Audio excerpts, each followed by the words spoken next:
नमस्कार मित्रों, मैं डॉक्टर राजकुमार हिंदी नवजीवन चैनल में आप लोगों का पुनः स्वागत करता हूं। सूरदास के पद की हम लोग व्याख्या कर रहे हैं। इससे पहले 2 पद की हम लोग व्याख्या कर चुके हैं। भ्रमर गीत सार का एक हम लोग अंग पढ़ रहे हैं, जिसमें सगुण ब्रह्म की स्थापना और निर्गुण ब्रह्म का दोष निकालना ही मुख्य उद्देश्य है इसका।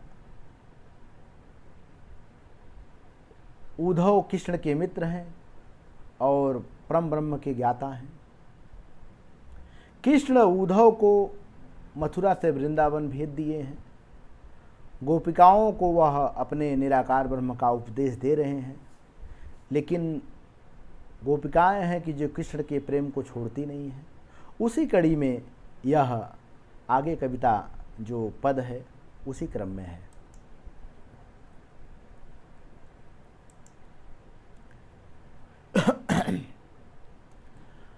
आयो घोष बड़ो व्यापारी, आयो घोष बड़ो व्यापारी, लाद खेप गुण ज्ञान जोग की, ब्रज में आन उतारी।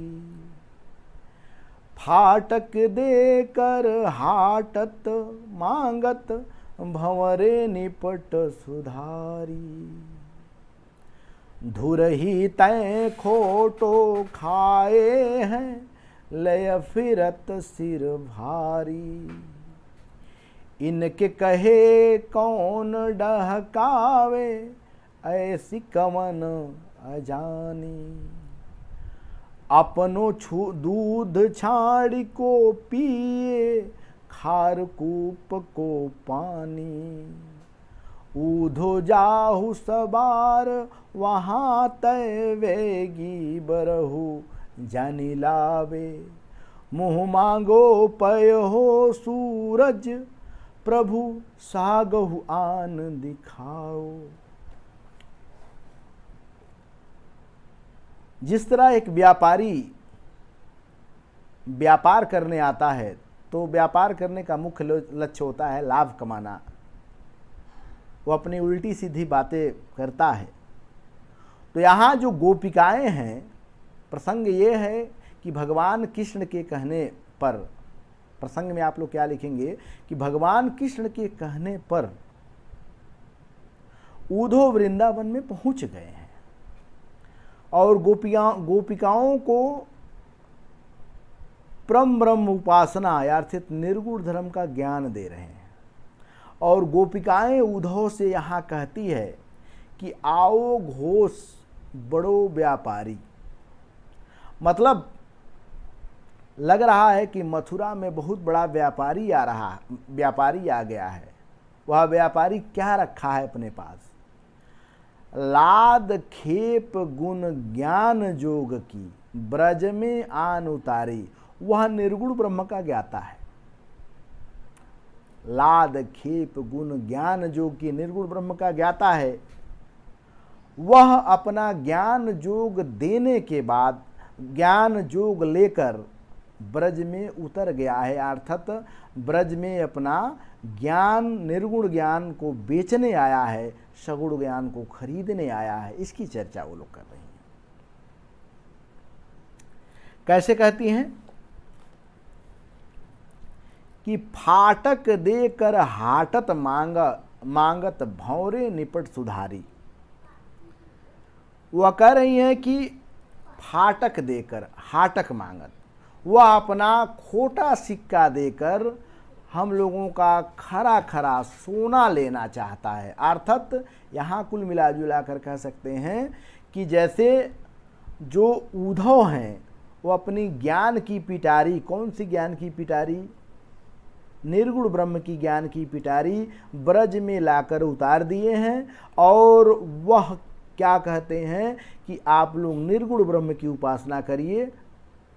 लेकिन गोपिकाएं एक माध्यम से कह रही हैं कि जो आप निर्गुण ब्रह्म का ज्ञान हमें दे रहे हैं वह खोटे सिक्के के समान है। फाटक देकर हाटत मांगत, भंवरे निपट सुधारी।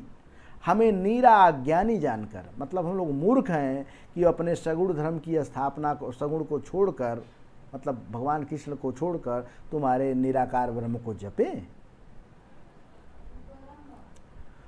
धूर ही तो खोटो खाए लय फिरत सिर भारी।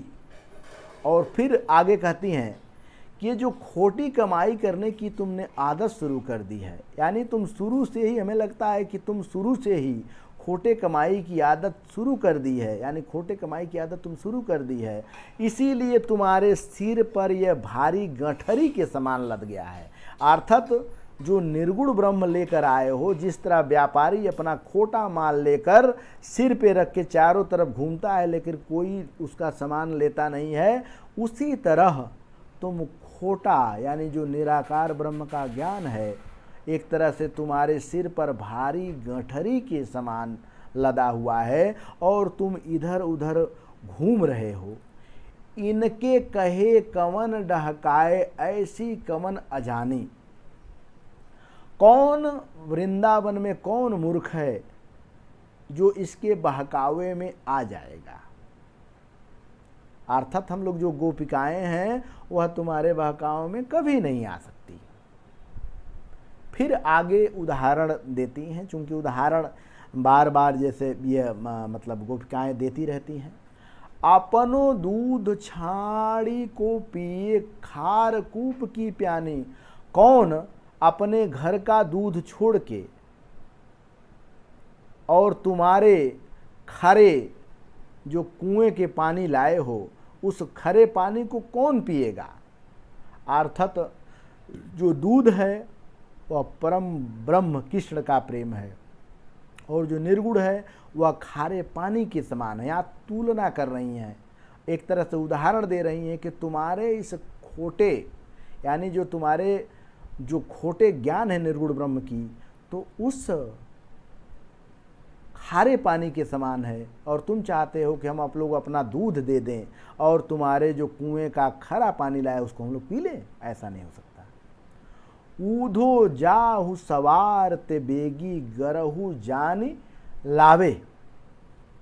फिर उसके बाद कहती हैं कि यहाँ ऊधो जहाँ सवार यहाँ तू बेगी गरहु जन लावे। यहाँ से जल्दी ही सवेरे चल दो, जल्दी ही सवेरे चल दो, देर मत लगाओ। यहाँ से जैसे मतलब सवार मतलब सुबह हो गया है, हर जगह यही मिलता है, ठीक है, कि तुम बिना देर किए यहाँ से चले जाओ और क्या लेकर आओगे तो मुँह मांगी कीमत पाओगे। इसकी भी ये लोग चर्चा करते हैं। मुँह मांगे पै हो सूरज प्रभु सावहु आन दिखाओ। और जाओ भगवान कृष्ण को तुम लेकर आओ और जो मुंह मांगा जो कीमत मांगोगे उसको हम लोग दे देंगे। यानी यहाँ क्रेता विक्रेता के माध्यम से गोपियाँ क्या क्या उदाहरण देती हैं। पहला उदाहरण देती हैं कि लगता है कोई बड़ा व्यापारी आया है। वह व्यापारी क्या लेकर आया है, वह निर्गुण ब्रह्म उपासना का ज्ञान और जोग लेकर आया है, ब्रज में लेकर उतर गया है और वो क्या कहता है कि अपना निर्गुण ब्रह्म का खोटा सिक्का देकर हम लोगों को कृष्ण प्रेम का जो स्वर्ण मुद्रा है वह लेना चाहता है। फिर आगे कहती हैं कि ये खोटे सिक्के का ही व्यापारी है, लग रहा है कि जीवन भर खोटा काम किया है, इसीलिए यह सिर पर जिस तरह व्यापारी बेकार सामान लेकर इधर उधर दौड़ता है, उसी तरह यह निराकार ब्रह्म का उपासना सिर पे लेके तुम इधर उधर घूम रहे हो, इसको कोई खरीदने वाला नहीं है। और इनके ढहकाओं में कौन ऐसी अनजानी, मतलब इनके ढहकाओं में कौन आएगा भाई। फिर उदाहरण देती हैं कि अपना दूध देकर कौन खरे कूप का पानी पीने जाएगा, अर्थात कुएं का पानी कौन पीने जाएगा।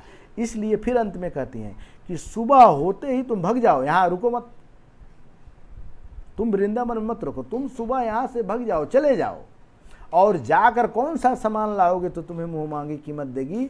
जब मुँह मांगे कीमत उस समय मिलेगी जब तुम भगवान कृष्ण को अपने साथ लेकर आओगे। यानी यहाँ पे कुल मिला जुला कर गोपियाँ सगुण ब्रह्म कृष्ण की उपासक से निर्गुण ब्रह्म को नहीं चाहती हैं। दूसरी बात कि निर्गुण ब्रह्म से एक तरह से प्रश्न कर रही हैं, को निर्गुण ब्रह्म का ज्ञान वो लोग नहीं लेना चाहती, भगवान कृष्ण का ही सदैव प्रेम में वो रहना चाहती हैं और ये भी बताना चाहती हैं कि हे व्यापारी उद्धव को कि तुम अगर मुँहमांगा कीमत चाहते हो तो कृष्ण से मुलाकात कराओ, कृष्ण को लाओ। इस तरह यह कविता समाप्त होती है। भाषा व्रज है, ठीक है, भाषा व्रज है, रस शांत है, गोपियों का कृष्ण के प्रति अगाध प्रेम है, निराकार ब्रह्म को नीचता दिखाते हुए सगुण ब्रह्म की स्थापना करना इसका मुख्य लक्ष्य है।